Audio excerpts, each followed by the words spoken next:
يا سؤال بندوني أنا كويديو هذا أنا قحمة كوسع garaadada maxaad ka sugaysaa adigu hadda hadday dhahaan khaatumaanu aadi waxaanu aadaynaa somaliland sidee u aragtaa habaryar garaadadu hadday yidhaahdaan maanta way fadhiyaan 13 garaad iyo 33 guddi hadday afkooda soo mariyaan hadda afkooda ay soo mariyaan somaliland wax la yidhaahdo rabbi baan ku dhaartee ununkaa laga goynayaa waaya habar yar sug hubkana dhig sugo habar yar anigii baa baqay habo su-aasha ku weydiinaya waxay tahay hadda tan saasaad u dhigtay ta kale waxaan doonayaa sida kale u dhigto waxay tahay haddii ay dhahaan khaatumaanu noqonnay odayaashii garaadada dhulbahanta wuu baxay somaliland waanu ka tagnay hana la dhaafo muuse bixi maxaad ka sugaysaan haye iska baxa miyaad ka sugaysaan mise dagaalo iyo buuq kalead ka sugaysaan muuse bixi cirkaa madow ha soo leefo awood hadduu hayo iyo rag hadduu haysto iyo ciidan hadduu haysto barxadda halaysugu yimaado hadduu naga adkaado gabadh yuu naga reebin hadda waa gabadh dhulbahanta ah oo hal naaskeed joogta yuu naga reebin hana gumaado dhulkana isaga iskale laakiin rabbi baanu ku dhaarnee in aanu riwaayad dambe muuse shaani cidna ula imanayn hadduu xoog hayo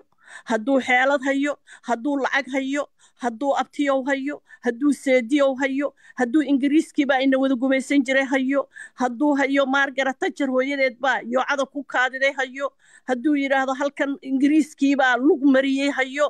diinta iyo kitaabkuu doono ha akhriyo laakiin saaka muuse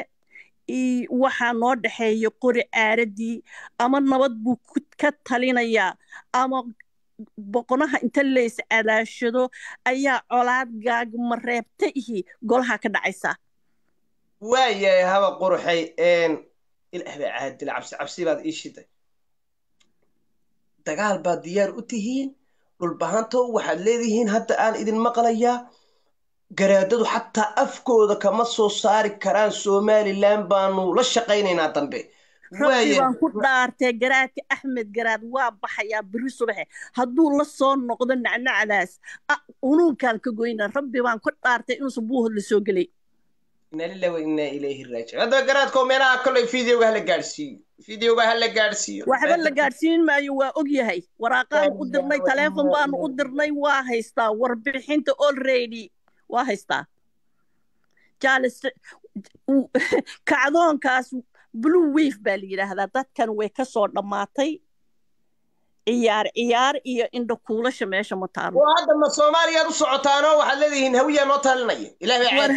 hawiya ama ha ii taliyo ama yuhuudi ha ii taliso ama israa'iil ha ii taliso ama oromo ha ii taliso ama kukaaya ha ii taliso laakiin nin isaaqi iyo aniga isma soo hor fadhiisanayno habar yar maad ka daysid hawiyaha iyo isaaqi la qaato caalimi inna lillahi wa inna ilayhi raaji'uun waa kaas sheekadu waxaan kula message-ku habar yar wuu ku soo gaadhay midna waa kuu sheegaa wiilkan ka yimid Hargeysa iyo Berbera meesha ugu dambaysa ee colaada olkominaya wuxuu colaada uga tegayaa waa dhulbahantii habar jeclo runta markaan kuu sheego way habar yar inas mudiga ii fadhiso kana soo qabanaya garxiisay waalan kana mid kale oo aan garxiisay bal isaguna inuu qoriga qaadanayo iyo inuu dhigayo wabal soo dhaw jamaalo waan ku salaamay si noorta in adeer war waa ka qaadaye waad maqlaysaa dhulbahantaan ku taagan yahay waxba yeeynaan isu dhuuman waxay dhaheen dhulbahanta anagu wala Somaliland wala Isaaqland wala waxaad la baxaysaan wala wax kale nooma talinaysaan khaatumada iyadii baanu markii hore aanu idin la nimi haddana waanu la laabanay dhulbaanta isaguna la laabasho badana markii horeba soo idinka majeerteenka diiday idinku hadda ma annagaa tashanayna dhulbaanta ku soo yaasiinow adigu dooda dhex ka noqo dhiig yaanu ku jiidin habar jeclo aan haddo war jamaalo yaasiinow inaade dhulbaanta wuxuu yidhi horta inaadeer waxan waa siyaasad marba dhinac bay isku rogaysaa warniyow halkay ku dambaynaysana aan imika kuu sheegay yaasiinow anigoo nin garxaj soo habaryoonisa oo nin isaa qabaa kuu sheegaya ma garatay dhulkan waa dhulkii ingiriisku ka tegey waa dhul somalilan wax khaatumo la idhahdaa inaadeer wallaahi bilaahi tallaahi jiri mayso waa dhulbahanta diid aniga lama inay diideen horta oo niyow qodobadii imika burca ka soo gaadhay ee laascaanood ka soo baxay waxay yidhaahdeen garaadadii xildhibaanadii halkanna ha loo yeedho somalilan kuwii somalilan waxay yidhahdeen haddaad doonaysaa inaanu somalilan ka nimaadno de kuwa puntlandna ha loo yeedho de in adeer waa gara hadda ma garate niyow markaa hawshaasu qar iyo qar bay noqotay waxay ku dhammaanaysaa un nimankaasu inay magaranaysaa garaadadaas cabbaar habaryarey waad maqlaysay habaryartaydii kale waxay tiri haddii aanu ka maqalno garaad dhulbahanta ah inuu somalilan baanu la shaqaynaynaa dambe waa khalaas wey waanu cunaynaa adiga habaryar markii hore waxaad igu tiri garaadadeyda waan raacaya habaryartayna waxay tiri garaadadeyda ma raacayo haye sida u aragtaa sheekada garaadadu horta waxay gooyaan anaga waan ogolnahay laakiin garaadada Muuse ku naban anaga garaada madax bannaan baan rabnaa garaada lagu naban yahay ma doonayno haddaan shacabka nahay haba qurxay waxay tiri habaryartay ma ku raacino anagu haddaan dhul baahantanahay garaadka iyagu ma noo soo laaban karo isagoo afka Muuse ku hadlay iyo Somalilantan iyo waxan waabaanu laynaynaa bay tiri habaryar aduguna waxaa tiri garaadada iyadu hadday dhahaan Somaliland baanu la shaqaynaa waa yahay baanu dhahaynaa waa ku raacinaa annagoo aan ka raali ahayn weliba garaadada waxay gooyaan waan ogolahay garaadada waxay noo gooyaan waan ogolahay garaadadu hadday nabadgelyadayadii soo celinayaan oo dhiigayagii soo celinayaan oo ay soo celinayaan waan ogolnahay laakiin anaga waxaan rabnaa garaadadu inayna xukumaan nama xukumayo Muuse nama xukumayo anaga Muuse ma hoos tagayna anagu way garaadadu hadday idin xukumaan garaadadu hadday Muuse taladu dhibtaan soo isla halkaan lagu aroori maayo oo taladii Muuse noqon mayso habar leen garaadadani Muuse taa ma hayno taas ma hayno adna ma haysid annana ma hayno ma garatay marka waxaas waxa weeye wankan dili doono subagan cabi doono subaga ka sii bixi doono qofka quudan doono weeyaan taas hadda ma hayno kuma tashan karno war aan soo bixin ma garatay laakiin waxaynu ka hadlaynaa wacyiga iyo xaaladda hadeer taagan baynu ka hadlaynaa ma garatay marka Muuse maamul aan anagu ishayna anagu isma hayno shacabka reer Somaliland shacabkuna noomay doodin garna namay siinin ma garatay dhibaatadayadana kamay hadlin qofku markuu dhibaatadaada ka hadlo yes shacabka Somaliland baan oran lahayn baan ku raacayna waxayna yiraahdaan laakiin shacabkii reer Somaliland kamay hadlin dhibaatadayadu ka hadlay ma garatay yani waxa leedahay markii dhul baahantay iyo Muuse bixiisteen bay kulli calan iyo SNM iyo wax soo qaatay far badan oo fahmi weydeen Soomaa yes maya gabadhaas u baahantaa cadifad baa qaaday hadda wiilka hadlaya haddii walaalkii la dili lahaa hooyadii uur la xiri lahaa oo caruurtooda la layn lahaa sidaa uma hadleen ma garatay marka xanuunka qofka taabtay uunbaa ka hadli kara kama hadli karo nin raaxaysanaya oo qayilaya oo gaari raaxa ah wata kama hadli karo ma garatay waxa la yiraahdaa habar fadhida legdintu wax uga fudud xanuunkii maalintii hore adigu aad ka xanaaqday oo aad ka dudad Soomaali weyn uga baxday ba anaga nalagu sameeyo meesha taala ma garatay waaya mis dhihi kartaan dhul baanto maanta de chance baad haysataan markii hore waxaad dhihi jirteen de isaaq de la fakal yusita idinkuna maanta mis dhihi kartaan de la fadsiyatan la faad la soo baxaysaan oo de maxkamadaas laadisaan Muuse bixiyo de dhul baanta waliba la fahayaga badanay anaga la fa badanay waayo meesha tan waxaan lagu meereysanayo beenta la shubaya anaga Puntland maana soo xambaaran oo Puntland waxa naloogu camcaminayo ma garanayno hawiya waxa naloogu camcaminayo ma garanayno dad taagan anaga isma maamulaysan warniya waxa habar dhageyso isaaq waxay diideen xasuuqi ka dhacay Hargeysa ee siyaad bare Soomaaliyeed idinkuna Soomaaliland diidin Muuse dhibaatadan ka geystay maanta la saanadii ay gaarkeena soo dad lama dilin tee lafaha in la soo saaro oo maxkamadda u qaadataan sida oo aragtaa habar oo Muuse uu la fasito dhulbaantana de la fasito sida oo aragtaa ilaa hadda dhulbaanta nabadgelyo ka talinaya ilaa hadeer anagu nabadgelyan ka talinana anagu maanaan oran qolana hana maamusho anagu maanaan oran Puntland hana maamusho anagu maanaan oran hawiya hana maamulo anagu maanaan oran Somaliland hana maamusho anagu waxaan leenahay anaga ismaamulayna anaga caafimaadkayaga og anaga nabadgelyadayada og ma garatay haddii nacayb meesha anaga nagu jiro iyo xiqdi iyo dhibaato iyo dad xumays markii horeba wiilasheedu ma keeneen Somaliland ma garatay marka anagu mar walba wallahi waan ka goobaysanahay beesha isaaq hadii la yiraahdo waan ka xumaa inaan afka ku maaragtay aan beesha isaaq wada mariyo boqolkiiba boqol waan idinka goobsanahay kaas intaas oo dhan baan dul qaadanay hadda magaalada laascaanood dhibaatada ku xisab boqolaal isaaq oo dumar ah ba ka buuxa oo dhulbahanta qabo waad aragteen Hargeysa waxay sameynayaan gabdhahay qabeen bay mindiya la dhacayaan gabdhahay qabeen bay ceejinayaan gabdhaha marka yaa xun ma shacabka sool baa xun mise shacabka Hargeysa iyo berbere degan baa xun yaa xun ma layna anagu gabdhihii walaalahay qabay miyaan layna waa kuwa laascaanood ka buuxe maxay tahay Hargeysa gabdhaha wiilasha isaaqa qabaan mindiyaha lala dhacayo no waxaas wax loo dul qaadan kara ma aha waxa aad xadil la raba in la isxasuuqo si fiican la isu xasuuqo hadii kale nabadgelyada lagu kala noolaado qolo walba buulkeeda ha xukunto habar yariidkan gaarsinay bilsuq cud billah waa baqnaybe waan ma maqlaysaa bal soo dhow abtiyo soo dhow bismillaahir rahmaan war ma maqlaysaa liqaayo waad aragtaa ma joogo uu tagay way mid kala soo qabanaya war jamaal sugadu wad qaylo badan tahay tuugiyo Somaliland darboy ninku hada soo qabto bilay qayliyano bahashan baas ba idinkana bahashi ba idinku gubano habar yar kelmad ma ka daba idhaahdaa kelmadaas laba ka daba ana kaaga raali habar yar waxa weeye horta inta idin joogta qofka dhulbahante ee maanta jooga Hargeysa Burca iyo Berbera ilaah baan idinku dhaariyo qoorta ka gooye yuuna noolaan bismillaahir rahmaanir rahiim yuusan noolaan yuusan neefsan bay dhegeysaan dhamaysto yaasiino adigu toobigaad wadaa marna ma aha dhiiga isaaq inuu ku qaado ma aha oo aad dhinac ku soo rugmato dadka laaya walaalaaya islaamaha idin qoorta ka gooya inankii ma isu walaal inankii carariye may anigu hadda waxaan ugu baaqayaa wax alla reer sool Hargeysa iyo Burca jooga ama Hargeysa iyo Berbera jooga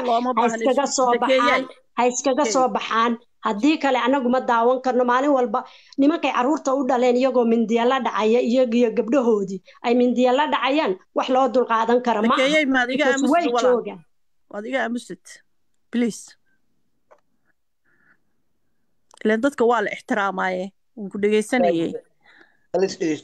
in la isdhageysta wanaagsan hadal jilicsan meeshan loogama baahna dad baad leedahay hal islaayaan hal soo laayo maya hal islaayaan kula dhageyso aniga dagaalka iigu badisaa adna nabaday kuugu badisaa fahan ha u malaynin inaanan fahansanayn ciyaartan la ciyaaraya adiga nabaday kuugu badisaa waxay kuugu badisaa laascaanood inaad xasilooni ku soo rugto waxay kuugu badisaa lacag inaad qaybiso waxay kuugu badisaa dhulbahante qaybi iyo xukun inaad ku samayso waxay kuugu badisaa reer hebelow intan qaata oo madaxdan qaata oo lacagtan qaata oo diyadan qaata oo nabiga ku salliya calayhi salaatu wasalaam oo halkan fadhiista intaasay kuugu badisaa aniga iguma badiso aniga balaayaday badhaadhahaygu tahay balaayo ayaa aniga badhaadhahaygu yahay inay balaayo onkodo oo boqnaha la iscunay aniga badhaadhahayga tahay waxay badhaadhahayga tahay gabadh yar oo dhulbahantii inay ka suulsho inay Hargeysa qabato ood calooshi ka soo wada ridaan ood gabdhaha kufsataan oo aad ragga xiniyaha dawladdu hadday tahay oo wax kala garanayso waa inay dimuqraadiga ilaalisaa because meel kasta oo system la sameeyo shacabka wuxuu rabo waa in la sameeyo shacabka hadduu kugu yiraahdo anigu nabadgelyo ma haysto waa inaad fahantid meeshiina wax cad ay ka dhaceen oo dhibaato fara badan ka soo gaadhay because Somaliland waxay Somaliland u noqotay cabashay qabtaa annagana haddaan reer laascaanood nahay maanta cabashaan qabnaa adduunka oo dhan baana og inaan cabasho qabno annaga dad nacayb nuguma jiro dal nacaybna nuguma jiro laakiin nabadgelyadayada ayaa khalkhal ku jirta marka qofka bini'aadanka wuxuu ka fursan waayo naftiisa ku badbaadinayo waa inuu sameeyo marka waxaan ka war sugaynaa garaadadayada waxay nugula taliyaan ma garatay laakiin annaga isaaq waan isdhalnaa dhareer wadaagna waana colaad iyo dhibaato nagama dhaxayso annaga ma garatay hadda laascaanood bay buuxaan annagoo sidaa maaragtay dhibaato ugu dhex jirna laascaanood bay buuxaan midda kale qofka bini'aadanka marka loo garaabo la yidhahdo war waa lagu xumeeyo war waa lagu dhibaateeyo war waan ka xumahay la yidhahdo waa gooni وحواي شن يطبان سنة قفنا كهدلين ودادان كهدلين waxgaradka reer Soomaaliland baan ka hadlin shacabkan ka hadlin waana lagu eegtay dhibaatada waxa la yidhi maxaa karka ka keenay dhibaatada ka keentay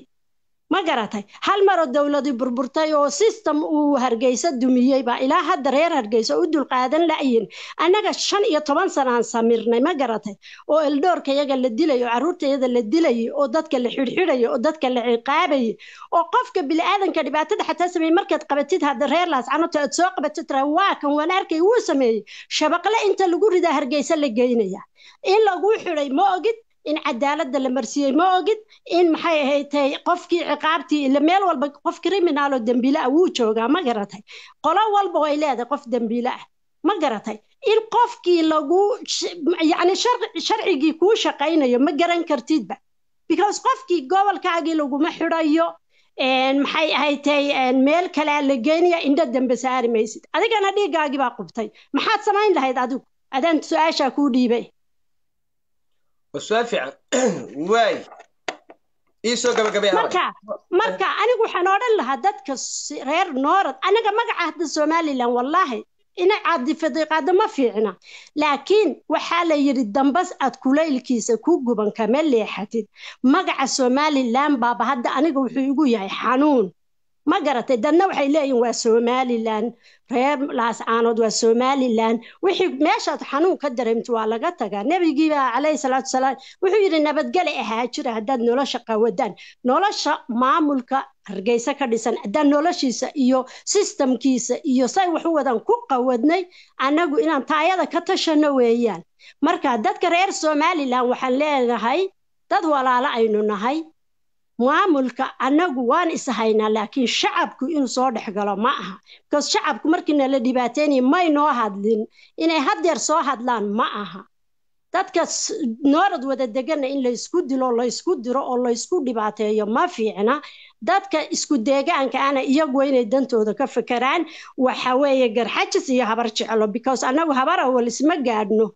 ma garatay habar awal isma gaadhno waxa meesha hadhow ku dhibaatoon doona waa hooyooyin waa caruur waa walaalo in la kala aargoosto ma fiicna isaaqiyo dhulbaanta waligood bay isdilayaan waxay kala qaadaan baa iska yar colaadna nin baa ku dhintay nin kuma dhasho marka waxa weeyaan qof walba tiisa in loo daayo oo nina gurigiisa lagu maamulin xoog baan kugu qasbaya kugu maamulaya wax la qaadan karo ma aha dawlad dimuqraadiyana waxa ma samayso adduunkana wacyiga hadda jira waad ogtaa in la yiri nin walowba aqalkaaga adaa ka mas'uula anagu inta yaacno ma oranayna Hargeysa anaga xukumayna Burca anaga xukumayna Berbera anaga xukumayna waa wax diinta iyo maqaalifada iyo dhaqankaba ka fog weeyaan marka gurigaagan kugu xukumaya qasab because north iyo west iyo south east meeshaad joogtid meeshaad doontid joog wixii gumaysiga waa laga soo gudbay kuwii Talyaaniga xukumaya kala googoostay waxoodii walaalle kuwii Ethiopia kala googoostay waxoodii walaalle why not inaan anaguna wax iyaga aanu nidhaahna anagoo madax banaan maxaa loo diidaya oo dadka brainwash loogu sameynaya loo dhahayaa waa Soomaaliland qaridad dambe ku jiraan kama bixi karaan yaa nagu ciqaabtaasi maxay tahay bal ciqaabta iishe shacabdan oo la leeyahay because waaba layna wada gumaystay hadda miyaa layna gumaystaa walaal layna ma wada gumayso waligeenba garteena geed baa loo fadhiisan jiray waligeenba ismo iyo odayaal bayna maamuli jiray ingiriisku dushaasu dadka ka ciqaabay laakiin dhaqankan waa dhaqan soo jireen oo dadku ku dhaqmi jireen oo la isugu garqaadi jiray oo gogol loo wada fadhiisan jiray oo lagu kala bixi jiray ma garatay marka tu xooga haday timaado denina walaale faraha baruuro kuma haysto ma garatay waxa waaye dhibaata meesha ka dhacaysa marka anigu waxaan oran lahaa ummadda islaamka walaalaho isdhashay waa isu wada abti waa isu wada inaadeer waa isku wada wax ma garatay aniga hadda dhiigayga Saacid Yoonis baa soo gala Muuse Carraa soo gasha Muuse Ismaaciil baa soo gasha ayayda waa habar jecelo waa la magan waa kaliil ma garatay marka anigu ayayday dili maayo habar yartayna dili maayo inaabtidayna dili maayo abtigayna dili maayo laakiin dadka shaydaanka ah ee dibka hurinaya ee dabka hurinaya Ilaahay anaga qabto anagana gurigayaga inaan u madax banaano ayaan jecelnahay hadaan reer laas caanood nahay in badan baan dul qaadanay inta ka badan ma dul qaadan karno واصح وقبني هذا بعض ما هتسنتهاي فرقي كرامة وهيا dab waa degdegsanahay laba kelmad inaan dhaxaan rabaa su'aashaadan aan kaga jawaabin adeer waayahay qolama kaadu yaasino anigu nin dhul baahantaana horta in adeero maamada gabadha hadda hadlaysay dhaka magaceeda siba ma arkin karin waa mahadsan tahay qodobada aan ka hadli lahaana iyadaa wada sheegtay anigu summary ku sameynaya laba eri ah warin adeero Soomaaliya dawladdu way burburtay dadka qabiil bay meel wada degeen qabiil buu dhulkii u degay oo maartay awowgiis iyo ayadiis familidiis degnaayeen buu degay oo Ilaahay ku beeray Soomaalida fahmin to be honest marka loo sheego si loo wada hadlo Ingiriiskana shalay Ingiriiska markuu joogaana waa ku dagaaltamayo ragayga iga baabay dhul bahanta waxa baabiyay Ingiriis buu ahaa waxa galtay Soomaa oo aan la dagaaltamay dadkan waa la isdagaalaa waana dagaal ugu dhamaada qof adkaada qof laga adkaada maalintii xuriyadda la qaatay 40 sano kadib Soomaaliya markay xuriyadda qaadatay dhulkii aan degnaa baan degana anigu shalay haduu Ingiriiska iga adkaaday oo ilaa ay meel uu gaaray si uu maartay dhulkiisa u difaacdo oo maartay aniga dartay oo meelaha u soo gaaray oo muu soo gaari jirin maalintii taleex la duqeynaa wixii ka dambeeyay baa uu soo gaaray dhul baantay inuu imaado ama xukumo inta ka horeysay muusan xukumi jirin waana taariikhda runta laga wada hadlaa qabiil walba meesha uu degnaa wuu is yaqaanaa meesha aan degnaana waa la yaqaanaa waay su'aashan doonayay su'aasha waxaan ka hadlayaa in hadda xuduudii Soomaaliya la oran jiray aan soo xireynaa iyo waxaas warshalle markii xuriyadda la wada qaatay Ingiriis Soomaaliya dhan wada siiyay warqadda xuriyadana kuma qorneen isaaqo adigaas oo dhulkan ka mas'uul ah ma ahayn shalay xuriyadda dadku siiyay aan Ingiriiska aanu siiyay oo Ingiriisku siiyay iyo dadkii ka qaatay iyo wixii saxay isku ma hayno hadda waxaan isku hayaa waxay ku imaanaysaa yaasiin waxay ku imaanaysaa anigu xuriyadda iyo taraawiishta iyo taariikhdii shaqo kuma leeyahay su'aasha hadda doonayay inaan ku weydiiyo waxay tahay garaadaad leedahay garaadadaadu waa isku maqan yihiin hadday ku dhahaan garaadadooda ka horreyn annagu Somaliland baan wax la qaybsanaynaa ilaan dhul bahanta tahay reerka dadka ku taliya waa odayaashaada wey adigu day uma talisid dhul bahanta garaadadooda u taliya garaadadii baa isku maqan garaadadii hadday dhahaan ka waran war annagu waxaan wax la qaybsanaynaa Somaliland sida waa aragtaa aan kaaga jawaabo su'aashan thank you odayaasha iyaga matala kuwana garaadadeeda Ilaaha sharfo Ilaahan ha u naxariisto nolol iyo aakhiraba hadday maanta ay go'aansadaan aqligooda uu tuso kacdoonkan oo aan rabay aniga inaan maamul samaysto anigu aan ismaamulo oo aan rabin inay Somaliland Hargeysa iyo Garowe iyo Muqdisho laga maamulno ee Laascaanood maartay maamulkayga iyo nabadgelyadeeda in aniga gacanteeda ay ku jirto hadday iga go'aansadaan inay dhahaan maamulka halkaas aan la aadaynaa horta waxa ay sheegaan waxa waaye ilo aan rabitaan ani Maxamed Ismaaciil ahaan aan rabin waxa waaye waa in la imaada aadashaha la aadayo waa in la imaadaan sabab oo ma artay aan xukunka u wada qaybsanayn ilaa hadii wax isku dirsanayo gobolaan leeyahay goboladeeda iyo maamulkeega waa in maamulka aan ka dhex arkaa waa sheekadii Cali Khaliif Galeer uu waday lahaa hadii wax la wada qaybsanayo in wax la wada qaybsadaa loo baahan oo system oo miiska siyaasadda la soo wada fadhiisanayo oo ma artay wax loo kala furfuraay oo systemka hadda jira ee 30 sano Somaliland ee ku caanimaalaysa aysan ahayn markaas waxba aan ku wada qaybsanaynaa laakiin ha wada orodno with no condition anaana ogolaanaynin kacdoonkana oday ma bilaabin waxa bilaabay dhalinyaradaasna waxa waaye qofka ay rabitaanka ay rabaan bay gaarayaan way marka odayaashu waa ka soo horjeesanaysa anyway hadday dhahaan Somaliland baan taageersanahay soo raacaysa waa raacaya laakiin anigu kuma raacayo condition hadday dhahaan Somaliland baan aaminsanay hadday dhahaan odayaashu dhageyso garaadadu hadday dhahaan anigu Somaliland waa ka soo horjeesan khaatumaanu nahay Muuse Bixi ma idinka yeelaya yeel ama yeelan waa yeelsiinayna su'aashayga jawaab Muuse Bixi ma idinka yeelaya ha ama may aniga Muuse Bixi feelinkiisa aniga Muuse Bixi ana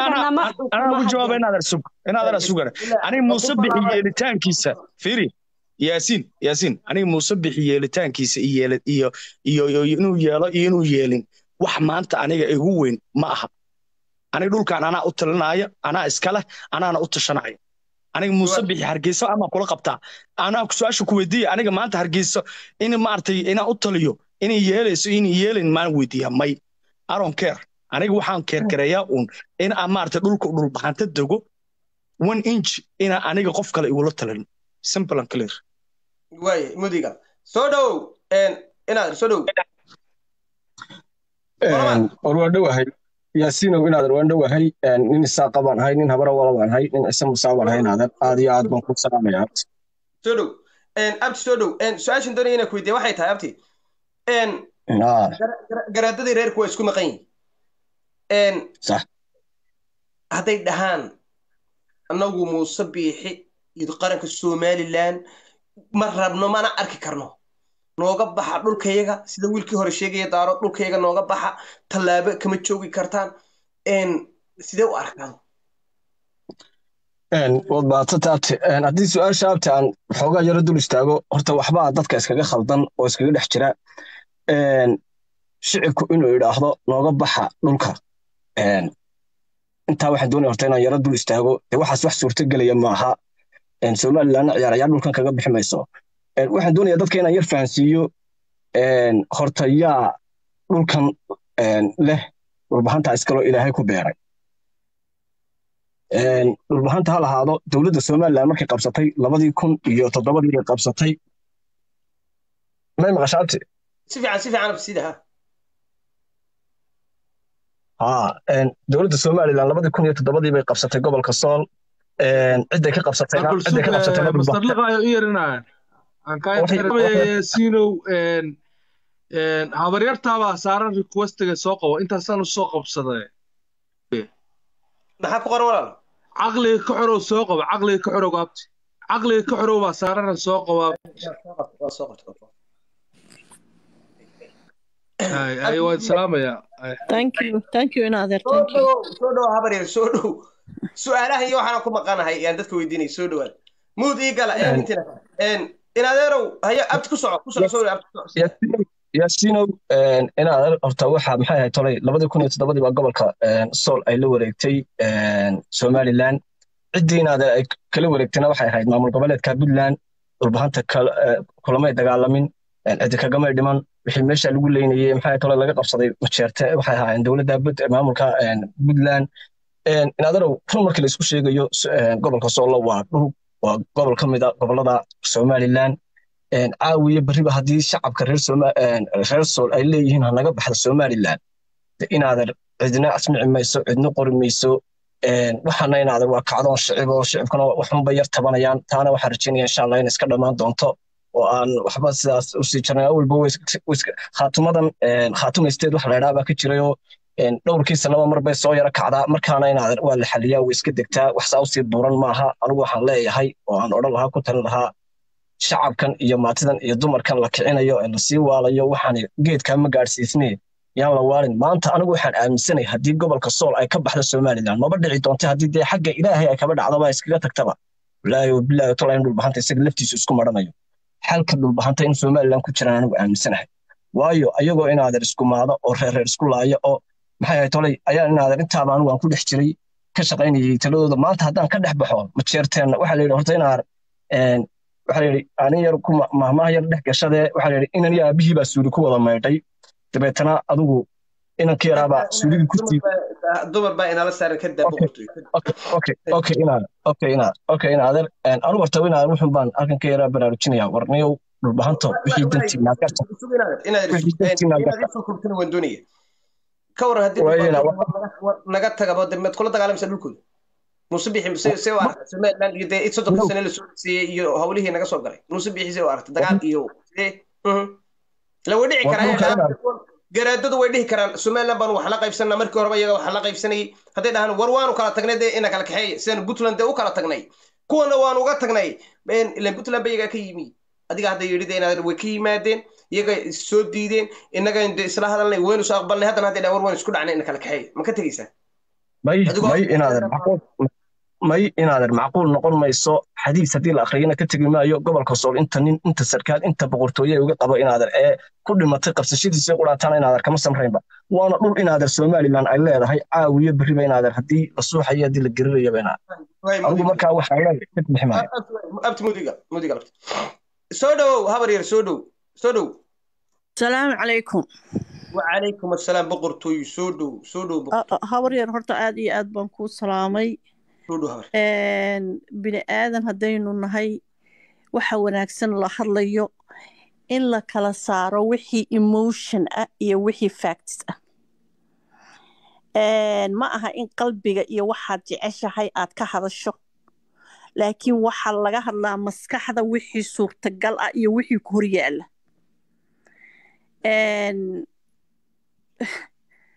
Puntland dhulkan kamaad qabsan dhulkan waxaa ku soo kaxeeyey oo ku soo qaaday nin dhulbahanta ah ayaa ku keenay waa fact adiguna aad og tahay muslimkuna og yahay xoog kumaad qabsanin laba nin oo hartiya ayaa meesha ku dagaalamay dhulbahante iyo majeerteen labada dhinacba wixii ku dhimanayay dhulbahantay ahaayeen waa facts hadda laascaanood waxa kugu haya waa nin dhulbahanta ah oo aad daba fadhido oo aad gadaashiisa ka soo dhaaranayso waa fact dhulkana ninkii iskale ayaa iskale wixii shalay dowladdii barakaysnayd ee 21 sano haysatay Afrika uga xoog weyneyd waxaad u diiday ee aad uga baxday ee aad hargeyso oo leeydku ka shidan yahay u dumisay ayaan aniguna laascaanoo diyaar ugu ahay inaan dumiyo